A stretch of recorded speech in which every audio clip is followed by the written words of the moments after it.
Olá, seja bem-vindo ao canal Aprenda a Pregar TV. Hoje eu quero compartilhar um vídeo com vocês de esboço de pregação que vem com introdução, o corpo do sermão e também a conclusão. Mas antes de iniciar os nossos vídeos, eu quero falar de um curso que vai te ensinar a preparar um esboço como este que nós estamos postando aqui hoje. Eu quero deixar o link aqui na descrição desse vídeo e quero deixar também um link no primeiro comentário. Esse curso ele trata tanto da área da interpretação, que é a hermenêutica, a área da estruturação, que é a homilética, e também a área da oratória, que vai te ensinar a apresentar o sermão diante das pessoas, que vai te dar dicas para vencer o nervosismo. Então o link vai estar aqui na descrição e também no primeiro comentário.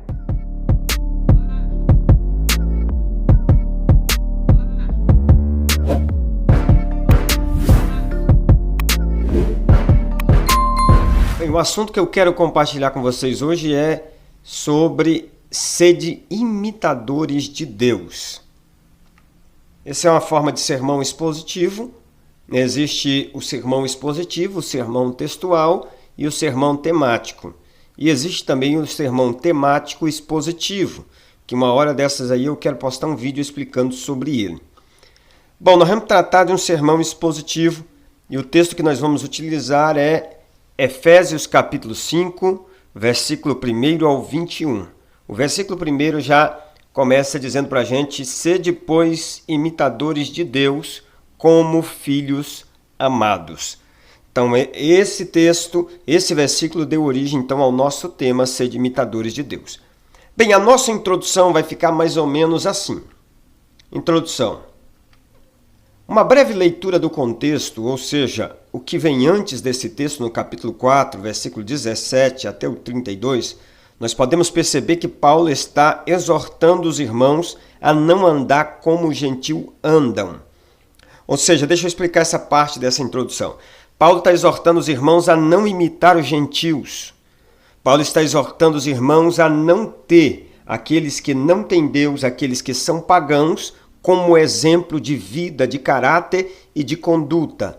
Por isso que o contexto é muito importante e essa introdução nossa é uma introdução contextual. Existem várias formas de você fazer uma introdução e eu vou deixar aqui na descrição um link onde eu falo sobre os vários tipos de introdução que nós podemos fazer numa mensagem.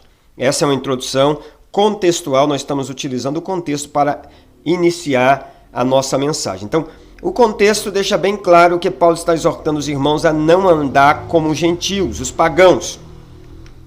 Já no capítulo de número 5, que é o capítulo da nossa leitura, o texto base, ele está exortando os irmãos de Éfeso a imitar a Deus em vez de imitar os gentios. Ele então escreve: sede, pois, imitadores de Deus como filhos amados, Efésios 5:1.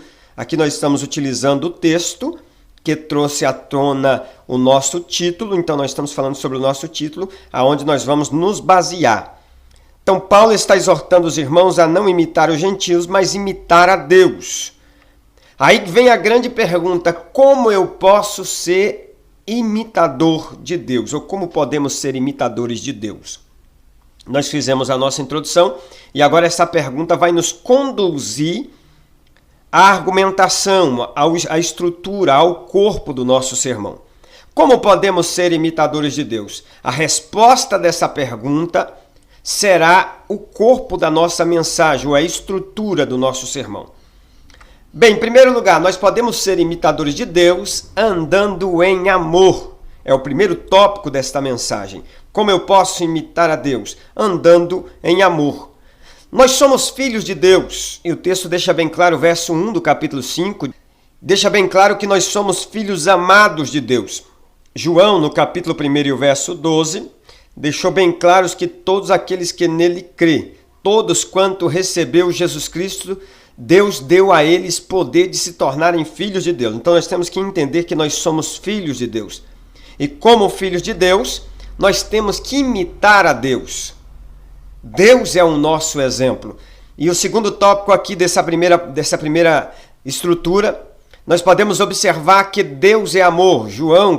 Primeira carta de João, capítulo 4, versículo 8, vai nos dizer que Deus é amor. Então nós precisamos andar em amor se quisermos ser parecido com Deus. se quisermos imitar a Deus, se termos Deus como padrão de vida, de conduta, de ação, nós precisamos andar em amor, porque Deus é amor. Jesus é o modelo desse amor, porque o texto deixa bem claro, o verso de número 2 desse texto, deixa bem claro que ele disse: como também Cristo vos amou. Andai em amor como Cristo também vos amou. Então Jesus é o modelo do amor. Jesus é o modelo desse amor. João, capítulo de número 13, verso 34 ao 35. Tem aqui um tracinho entre o 34 e o 35 aqui, que houve um erro de digitação. Nós podemos observar que João, ele vai nos dizer o seguinte: olha, amai uns aos outros como eu vos amei. Então Jesus sempre disse: olha, vocês têm que andar em amor, vocês têm que amar um ao outro, mas o modelo desse amor é como eu vos amei. E isso é bem claro quando Paulo escreveu no versículo de número 2 do capítulo 5, o texto que nós estamos usando para essa exposição. O princípio de amor. O princípio de amor é aquele que está escrito em 1 Coríntios 13, versículo 1 ao 13, né? Lá faz a descrição do amor bíblico. O amor não é apenas um sentimento, é ação, é simplesmente atitude. Então lá você vai ter o princípio do que é o amor bíblico, que é o amor que nós devemos andar. Nós podemos observar que Jesus é esse exemplo de amor e requer de nós também que nós amamos como ele amou. Então, se nós queremos imitar a Deus, nós temos que andar em amor e amar como Cristo amou. Mas nós sabemos que nós, por conta própria, não conseguimos fazer isso. É o Espírito Santo que nos capacita a amar. Romanos capítulo 5, versículo 5, nos fala que o amor de Deus é derramado em nosso coração pelo Espírito Santo. Gálatas capítulo 5, versículo 22, nos diz que o fruto do Espírito é amor.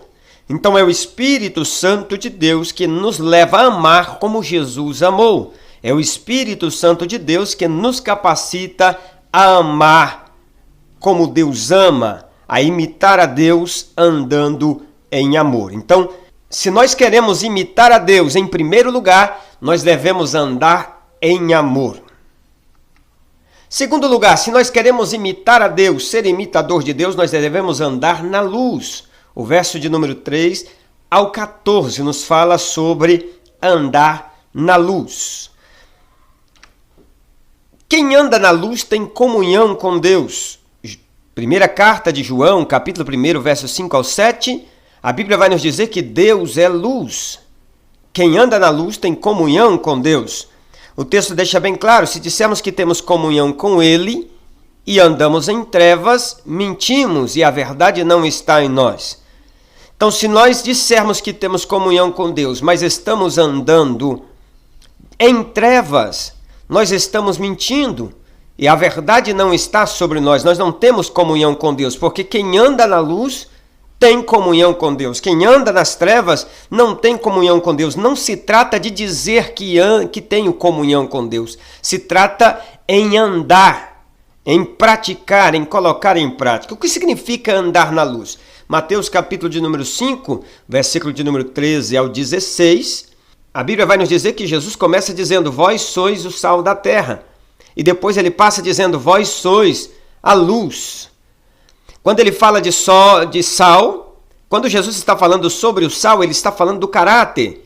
Ele está falando da mudança interna, da santificação interna, daquela que acontece do lado de dentro. Mas quando está falando de luz, ele termina dizendo: olha, para que os homens vejam as vossas boas obras e glorifiquem a Deus. Luz está falando de testemunho, está falando de coisas que você pratica e que todo mundo vê. Quando fala de sal, está falando de coisas que foram transformadas dentro de você que ninguém consegue enxergar. Mas quando fala de luz, fala de transformação, de mostrar a Deus através das suas atitudes. Há uma diferença entre sal e luz, embora nós sabemos que a transformação começa pelo lado de dentro. Primeiro nós nos tornamos sal, depois nós tornamos luz. Primeiro Deus trabalha dentro de nós, para depois Deus trabalhar através do nosso testemunho. Então é muito importante andar na luz, é o seu testemunho. E se nós dissermos que temos comunhão com Deus, mas na nossa vida diária, o nosso testemunho diário é andando em trevas, nós estamos mentindo e nós estamos enganando e a verdade não está em nós. Segundo, quem anda na luz, anda como convém os santos. Versículo 3, começa a expressar dizendo, olha, como convém aos santos andar.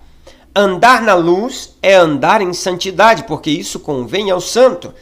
Primeira Epístola de Pedro, capítulo 1, versículo 14 ao 16, lá está escrito, Deus é santo.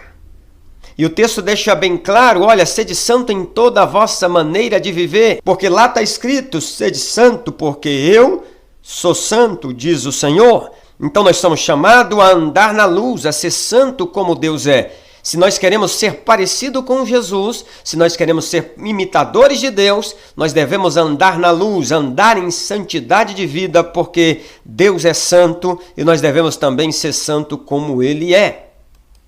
Terceiro, quem anda na luz não é enganado. O verso 6 deixa bem claro que não se deixe ser enganado, que por causa de andar nas trevas é que vem a ira de Deus sobre os filhos da desobediência. Quem anda na luz não é enganado. Quem anda na luz condena as obras das trevas. Aqui eu quero deixar um ponto, uma explicação muito importante. Nós não fomos chamados para condenar pessoas, nós fomos chamados para condenar as obras das trevas. Nós temos que falar sobre atitudes e não sobre pessoas. Pessoas podem ser transformadas, pessoas podem ser mudadas, atitudes devem ser condenadas, pessoas devem ser ajudadas para a glória do nome de Deus e alcance a salvação. Então, nós devemos andar na luz. Se eu quero imitar a Deus, eu devo andar na luz. Muito especificamente, onde fala sobre andar na luz é o verso de número 8. O verso de número 8 de Efésios 5. Terceiro ponto, se eu quero imitar a Deus, eu tenho que andar em sabedoria. Os versículos aqui ficaram errados, tá bom? A partir do versículo 15 até o final desse capítulo de número 5, versículo 15 até o final do capítulo, é onde você vai encontrar lá andando em sabedoria. Se eu quero imitar a Deus, então eu devo andar em sabedoria. Como eu posso andar em sabedoria? Primeiro, aprendendo a remir o tempo. Tempo aqui não é o tempo Cronos, mas é o tempo Kairos. Kairos é o tempo determinado por Deus. Quando fala de tempo determinado por Deus nesse texto, nós podemos observar que é o tempo de vida que Deus nos deu sobre essa terra. E remindo o tempo fala de aproveitar o tempo, aproveitar a oportunidade entre o nosso nascimento e a nossa partida dessa terra. Remir o tempo é usar o tempo de vida que Deus te deu nessa terra com sabedoria. Então, se você quer andar em sabedoria imitando a Deus, você deve então aproveitar o tempo da sua existência nessa terra com sabedoria. O que você tem feito do tempo que Deus tem dado nessa terra? O que você tem feito do tempo da sua existência que Deus tem te dado nessa terra? Tem deixado ele embora com distrações, com coisas banais, com discussões que não vão te levar a lugar nenhum? Aproveite o tempo com sabedoria, o tempo que Deus te deu entre o seu nascimento e o tempo da sua partida aqui dessa terra. Segundo ponto, andando em sabedoria. Como eu posso fazer isso? Buscando entender qual é a vontade de Deus. Você precisa remir o tempo, entender o que você está fazendo do tempo que Deus te deu e precisa, em segundo lugar, buscar entender qual é o propósito, a vontade de Deus para a sua vida nessa terra. Por que que você está aqui? Por que que Deus te deu vida? Versículo 17 deixa isso bem claro. Então, buscando entender a vontade de Deus. A vontade de Deus, Paulo escreveu aos Romanos, capítulo de número 12, verso de número 2, a vontade de Deus é boa, agradável e perfeita. Então, busque entender a vontade de Deus, que ela é melhor do que a sua própria vontade. Terceiro ponto, andando em sabedoria. Como eu posso fazer isso? Buscando ser cheio do Espírito Santo. Versículo 18, não embriagueis com vinho em que há contenda, mas enchei-vos, ou continue enchendo do Espírito Santo. Encher do Espírito Santo não se trata de um culto pentecostal. Encher do Espírito Santo aqui não se trata das manifestações dos dons espirituais. Encher do Espírito Santo aqui, ele está dizendo ser cheio do Espírito Santo para andar em sabedoria. E aí ele vai trazer, dentro do contexto pós-texto, a gente pode observar que ele vai trazer uma série de questões aonde você precisa ser cheio do Espírito Santo para poder andar em sabedoria. Se nós quisermos imitar a Deus andando em sabedoria, nós precisamos encher do Espírito Santo para que o Espírito Santo possa nos controlar. Encher aqui significa deixar o Espírito Santo nos controlar, para que nós possamos tomar algumas atitudes. Em primeiro passo, ele deixa bem claro, ser cheio do Espírito Santo, falando entre vós, com cânticos espirituais, com salmos, hinos de louvores a Deus. Então, o que ele está dizendo? Olha, seja cheio do Espírito Santo para ter sabedoria no seu relacionamento na igreja, para ter sabedoria no relacionamento com o povo de Deus. Mas ele continua também dizendo, olha, seja cheio do Espírito Santo de Deus para ser uma boa esposa, onde ele fala que a esposa deve ser submissa ao seu marido, e quando fala de submissão, não está falando de escravidão, está falando da esposa ser cheia do Espírito Santo para entender qual é a missão do marido e ela poder ajudar este marido a cumprir a sua missão, ou seja, ser uma adjuntora, como está escrito na palavra de Deus. Então ela precisa ser cheia do Espírito Santo para ter essa sabedoria dentro do lar e ajudar o seu esposo. O esposo também precisa ser cheio do Espírito Santo para amar a esposa como Cristo amou a igreja. Para que ele possa amar a esposa dele como Cristo amou a igreja, ele precisa buscar ser cheio do Espírito Santo, ser controlado pelo Espírito Santo. Precisa também ser cheio do Espírito Santo já no capítulo 6 para ser um bom filho, para ser um bom pai, para ser um bom funcionário e para ser um bom patrão. Então, andando em sabedoria, você precisa buscar ser cheio do Espírito Santo para ter sabedoria na igreja junto com seus irmãos, para ter sabedoria como esposa, para ter sabedoria como esposo, para ter sabedoria como filho, para ter sabedoria como pai, para ter sabedoria como empregado, para ter sabedoria como patrão. Por isso, andando em sabedoria, você precisa ser conduzido pelo Espírito Santo. Bom, a nossa conclusão ficou assim. É apenas normal e natural para as crianças imitar os seus pais. Assim também devem os filhos de Deus ser imitadores de seu Pai Celestial. Precisamos andar em amor, precisamos andar em luz, precisamos andar em sabedoria. A vida cristã é projetada para replicar o modelo de piedade como nosso Senhor e Salvador Jesus Cristo. E o apelo, exortar os irmãos a ter Jesus como modelo, procurar imitar a Cristo em tudo o que ele for fazer e se perguntar, se Jesus estivesse no meu lugar, o que ele faria? Que Deus abençoe você, que Deus abençoe sua casa, que Deus abençoe a sua família.